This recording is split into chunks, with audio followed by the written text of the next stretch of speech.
नमस्कार दोस्तों, मैं मोहन वर्मा। दोस्तों, आज के RRB, NTPC and group D के क्लास में हम लोग रीजनिंग को देखने वाले हैं। दोस्तों, यहाँ पर मैं रीजनिंग में 30 में 30 लाने का फार्मूला बार बार बता रहा हूँ और कम मेहनत में कैसे आप अधिक प्रश्न को सॉल्व कर पाएंगे, अधिक मार्क्स को ला पाएंगे, इसके बारे में टिप्स एंड ट्रिक्स बताते आ रहा हूँ। आज हम लोग यहाँ पर रीजनिंग का कुछ प्रश्न करने वाले हैं जो श्रृंखला से संबंधित है। श्रृंखला अर्थात क्रम, एक क्रम के बाद जो क्रमवार में कुछ आता है। जैसे हम लोग कह दें एक के बाद दो, दो के बाद तीन, तीन के बाद चार, अब यहाँ क्या होगा। तो इस तरह का क्रम जो चलता है, किसी न किसी क्रम के अनुसार वो आगे बढ़ता है। उसी क्रम को पहचानना है, इस श्रृंखला को पहचानना है और आंसर को देना है। दोस्तों, इसके पहले मैं रीजनिंग का 5 वीडियो बना चुका हूं जो मेरा द जॉब पॉइंट चैनल पर था, वहां पर आप देख सकते हैं। चूंकि इसमें कुछ टेक्निकल फॉल्ट हो गया जिसके चलते मैं अभी यहां पर रेलवे का तैयारी शुरू कर दिया हूं। दोस्तों, रीजनिंग में यदि आप मास्टरी हासिल करना चाहते हैं, 30 में 30 लाना चाहते हैं, तो आपको 2-4 चीज़ों को कर लेना पड़ेगा। पहला चीज़ है करने का जो आपका ABCD का स्थान, A का संख्यात्मक मान A, B दूसरे नंबर में आता है 2, C तीसरे नंबर में आता है 3, D चौथे नंबर में आता है, E पाँचवें नंबर में आता है। इस तरह से आप Z26 तक इसको लर्न कर लें। इसके लिए रटने की ज़रूरत नहीं है दोस्तों। आप एक कागज़ पर इसको लिख करके और साइड में रख लें। जब जब आप इस तरह के प्रश्न बनाएंगे, थोड़ा सा वहाँ देख लेंगे, धीरे धीरे आपका आदत हो जाएगा और ये सभी लर्न हो जाएंगे कि डी है यानी इसका संख्यात्मक मान 4 होगा। और यह जब आप जान जाएंगे तो इस तरह के प्रश्न करने बहुत ईजी हो जाएगा। चलिए शुरू करते हैं आज का प्रश्न। यहाँ पर देखिए एक श्रृंखला है, ये B C D G। आगे क्या होगा, यही ना। देखिए ये एक B का स्थान 2 है, 2, इसमें आपने क्या किया, एक को जोड़ दिया, एक को क्या किया, जोड़ दिया। उसके बाद आपका प्रश्न में है D, तो D कितना है 4, आप इसमें कितना जोड़े, 2 को, एक यहाँ जोड़े, यहाँ 2। अब D के बाद G, प्रश्न में D के बाद G है, G कितने नंबर में आ रहा है, आपका D चौथे स्थान में है और G 7 स्थान में। आपने +3 किया। यहाँ पर हम क्या देख रहे हैं, 1 2 3, ये क्रम बढ़ते जा रहा है, तो यहाँ पर हमको 4 जोड़ना पड़ेगा, यानी 7 और 4 11। 11वें स्थान में क्या आता है, 11वें स्थान में क्या आता है, वो आपका राइट आंसर होगा। 11वें स्थान में के आता है, इसलिए इसका राइट आंसर के होगा। एक ये हुआ। दूसरा तरीका देख लीजिए, दूसरा तरीका, ये B D G यहाँ खाली स्थान। देखिए यहाँ A के बाद B, यहाँ बीच में कोई अक्षर नहीं था, कोई अक्षर नहीं। B के बाद यहाँ C एक अक्षर आया, D के बाद यहाँ E और F 2 अक्षर। यहाँ पर देखिए यहाँ शुरू हुआ 0, यहाँ कोई अक्षर नहीं। 0 के बाद 1, 1 के बाद 2, अब यहाँ 3, बीच में यहाँ 3 अक्षर देने के बाद में आंसर वाला लिखना पड़ेगा। तो बीच में आप 3 अक्षर लिखेंगे, उसके बाद के आता है, ये आपका राइट आंसर होगा। चलिए आगे का प्रश्न देखते हैं। दोस्तों, यहाँ पर एक अक्षर समूह है, आगे का अक्षर समूह हमको निकालना है। यहाँ पर दोस्तों आपको जो ध्यान देना है, इसमें 2 चीज़ें ध्यान देना है कि इन दोनों के बीच में क्या रिश्ता है और यह जो बीच में गैपिंग है इसमें क्या रिश्ता है, क्या संबंध है। सबसे पहले देखिए आपका, हम देखते हैं AB EF और IJ, यही है। AB ये पहला स्थान में है, ये दूसरा स्थान में। EF ये 5वां और 6ठा, I और J 9वां और 10वां। हम क्या देख रहे हैं, जो आने वाला है वो लगातार वाला है, जो आएगा वह लगातार वाला होगा। जब भी आएगा लगातार वाला आएगा। अब इसमें देखिए कि लगातार वाला कौन है। ऑप्शन इसमें देखिए लगातार वाला कौन है। जे एन लगातार नहीं है, एन ओ लगातार नहीं है, एन पी ये भी लगातार नहीं है, एम एन यह लगातार है 13 14। तो एक पहला ये हम निकाल लिए ऑप्शन, ये मेरा ऑप्शन निकल गया। इस तरह से भी हम आंसर निकाल सकते हैं। एम एन, यहाँ पर आपका एम एन आएगा। दूसरा तरीका, आपका इनके बीच और इनके बीचों के संबंध को देखना पड़ेगा, तब आगे बढ़ सकते हैं। लेकिन अधिकांशतः में इस तरह के प्रश्नों में आपका जो दोनों के बीच का संबंध है, ये दोनों के बीच का जो संबंध है यहाँ पर आप टच करेंगे तो आपका निकल जाएगा। ये दोनों लगातार थे, ये भी दोनों लगातार हैं 1 2। ई एफ 5 और 6 नंबर में आता है, ये भी दोनों लगातार है। आई जे यह भी दोनों लगातार है। तो यहाँ पर हम देखेंगे दोनों लगातार क्रमवार में कौन है, ये तीनों क्रमवार में है नहीं। जे आपका आ गया 10 और एन आ गया आपका 14, लगातार नहीं हुआ। एन 14 और वो आ गया 15, ओ लगातार में यहाँ पर एक और दिया हुआ है। यदि लगातार में दिया हुआ रहेगा तो हमको और थोड़ा सा समझना पड़ेगा। अब बी के बाद ई कितने के बाद आता है? बी 2 और ये 5, बीच में कितना हुआ? 3। एफ और ये है 6 और ये है 9, यहाँ पर भी 3। तो यहाँ पर भी हमको 3 जोड़ना पड़ेगा। 10 में 3 जोड़ेंगे 13। 13 में क्या आता है? एम, तो एम और एन होगा। एम और एन ये राइट आंसर होगा। चलिए आगे का प्रश्न देखते हैं। आगे का प्रश्न यहाँ पर है D Q F S H U. पहले इन दोनों का संबंध आपको खोजने पड़ेंगे, डी और क्यू। डी कितने में है? 4 और क्यू कितने में है?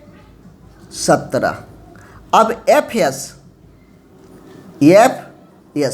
एफ कितने में है? 6। एस कितने में है? 19। उसके बाद चलिए एच यू, एच कितने में है? 8 और यू कितने में है? 21। अब यहाँ पर देखिए दोस्तों, यहाँ पर हम देख रहे हैं कि शुरू का 4 6 8 हो रहा है ना, क्रम बढ़ रहा है 4 6 8। तो अब 4 6 8 उसके बाद कितना हो जाएगा? 10।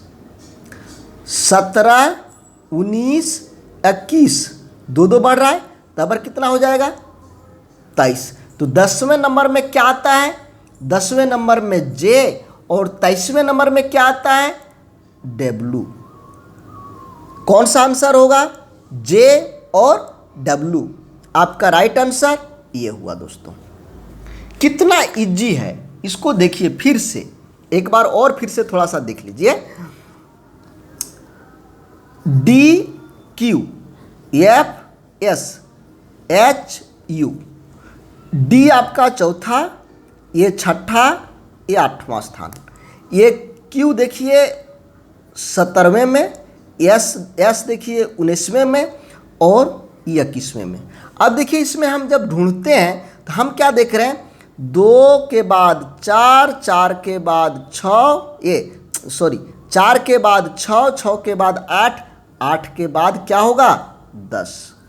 इधर चलिए 17 के बाद 19, 19 के बाद 21, 21 के बाद क्या होगा? 23। इस तरह से तुरंत आंसर आ जाएगा आपका। तो 10वें नंबर में आता है, 10वें नंबर में आपका आता है जे और 23वें नंबर में आपका आता है डब्लू। ये आपका राइट आंसर हो गया। चलिए आगे देखते हैं। यहाँ पर देखिए एक प्रश्न है, A Z B C Y D E X F next क्या होगा? दोस्तों यहाँ पर देखिए ये जेड और ये बी है। दूसरा है सी, वाई और डी। तीसरा है ई, एक्स, एफ। यहाँ पर आप देखिए ये यहाँ पर बीच में बी छूट गया, ए बी सी, यहाँ पर A B C D, D बीच में छूटा और ई यहाँ आ गया। अब यहाँ पर एक हमको एफ छोड़ना पड़ेगा, तो ई एफ, उसके बाद क्या आ जाएगा दोस्तों, जी। यहाँ पर आपका जी आ गया, समझिए पहले, ये यहाँ पर जी आ गया। अब यहाँ पर देखिए जेड, वाई, एक्स, यहाँ पर क्या हो रहा है, उल्टा घट रहा है। इसके पहले वाला यानी -1, इसके पहले वाला -1, इसके पहले वाला क्या होगा, तो इसका हो जाएगा डब्लू।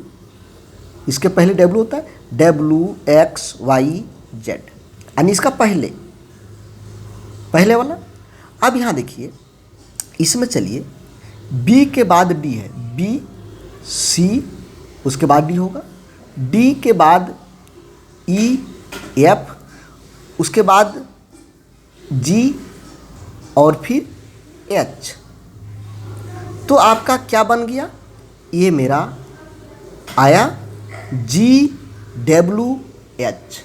यहाँ पर यदि हम लोग देखते उस रूप में, तो यहाँ से सी लाने में एक इसका था और यहाँ पर क्या था, इसका स्थान रहता है 3, तो यहाँ पर +2 हुआ। इसमें भी डी का स्थान हो गया आपका 4 और एफ का स्थान हो गया 6, +2 हुआ। तो इस तरह से हम लोग निकाल लेते हैं, चाहे आपका इस रूप में निकले या इस तरह से निकले। खाली स्थान यानी बीच में अक्षर डाल के लिखें, बीच में अक्षर डाल के लिखेंगे ज़्यादा टाइम लगेगा, और यदि जोड़ के लिखेंगे तो कम समय लगेगा। देखिए आगे जो मैं किया हूँ, अगला देखिए, यह एक प्रश्न है, ये बी डी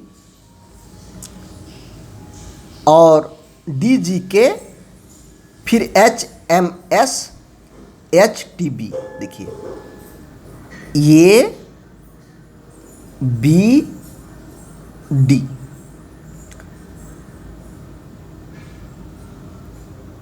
डी जी के,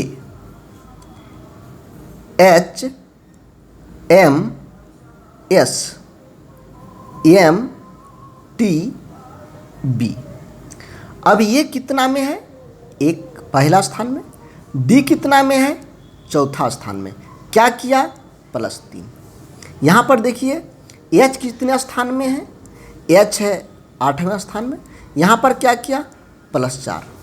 एम कितने स्थान में है, 13वां स्थान में, क्या किया, +5। तो यहाँ देखिए 3 के बाद यहाँ पर +3 किया दोस्तों, यहाँ पर +4 किया, यहाँ पर +5 किया, तो यहाँ पर क्या करेगा, +6 करेगा। तो 13 और 6 19 होगा। 19वां नंबर में क्या आ रहा है, यस। 19वां नंबर में क्या आ रहा है, यस।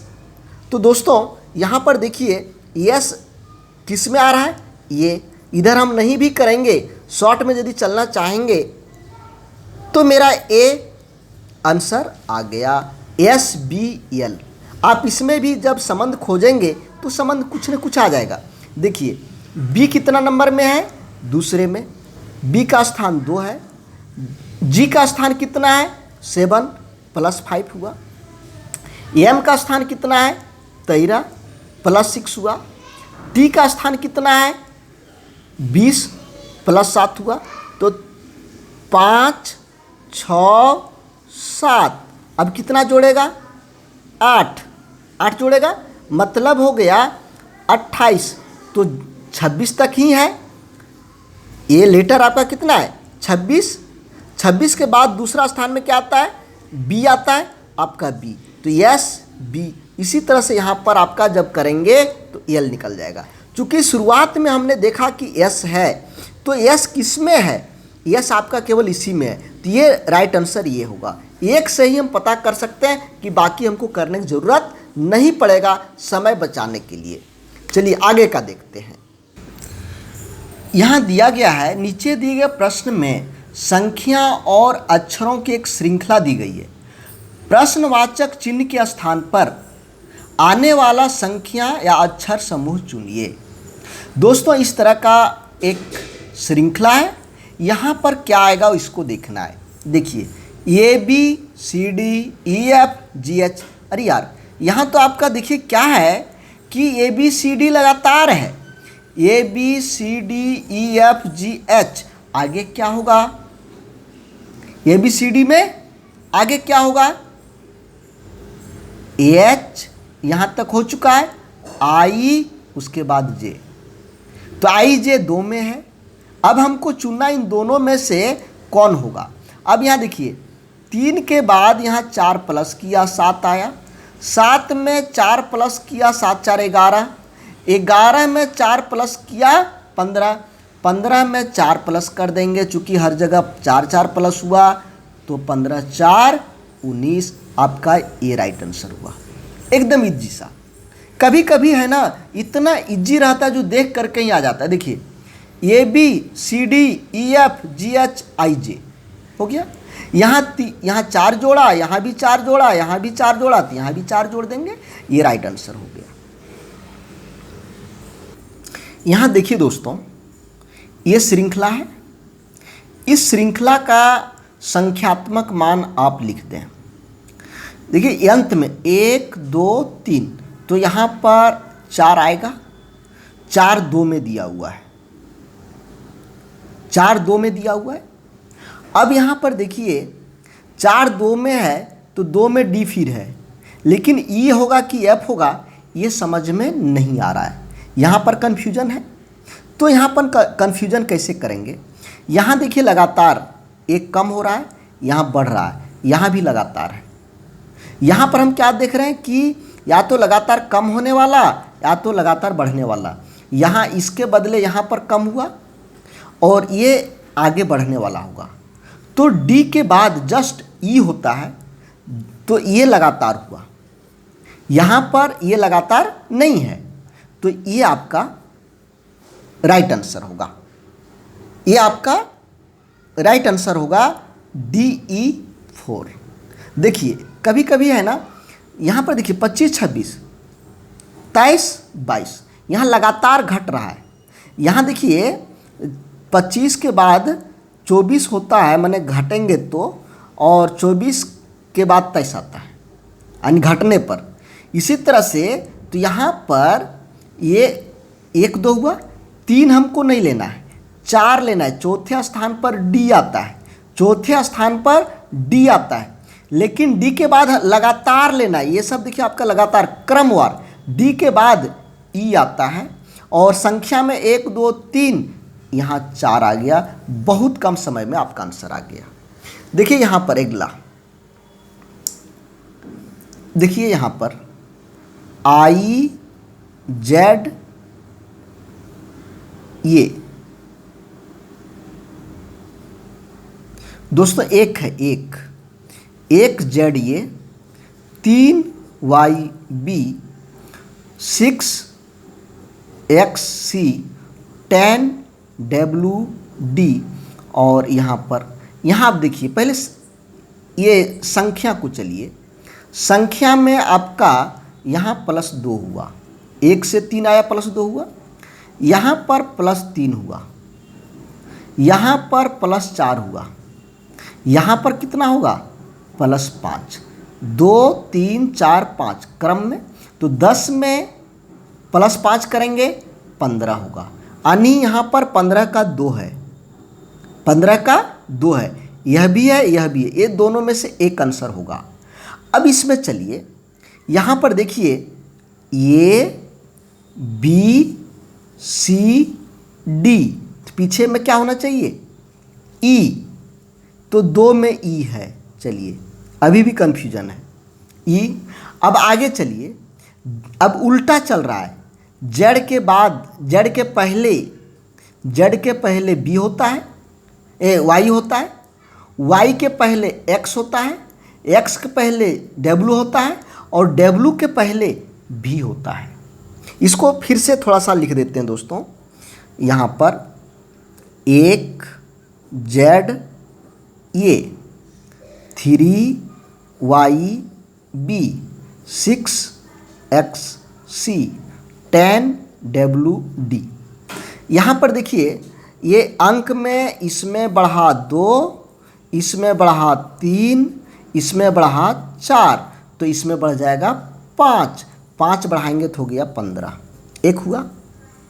अब इसमें देखिए एक घट गया, एक घटा, यहाँ से भी एक घटा, यहाँ से भी एक घटा, यानी Z के पहले Y, Y के पहले X, X के पहले W, तो W के पहले क्या होता है V। क्या होता है V, तो V हो जाएगा। तो यहाँ पर इसमें राइट आंसर है 15V, और E तो लास्ट में आएगा A B C D, अब E आएगा ही, ये आंसर हो गया।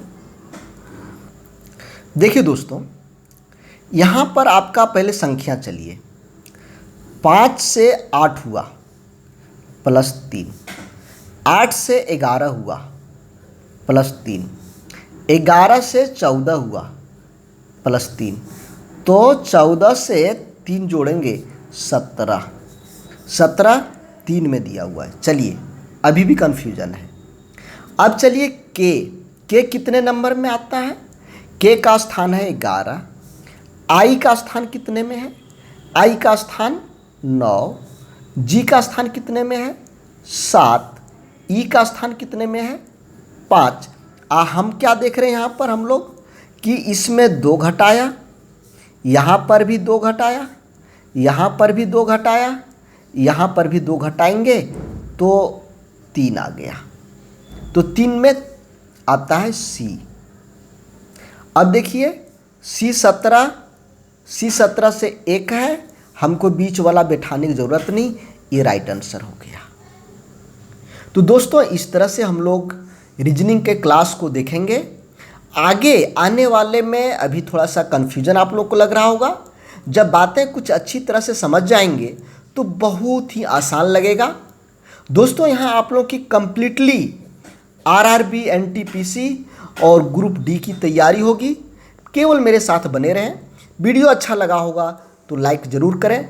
धन्यवाद दोस्तों, जय हिंद।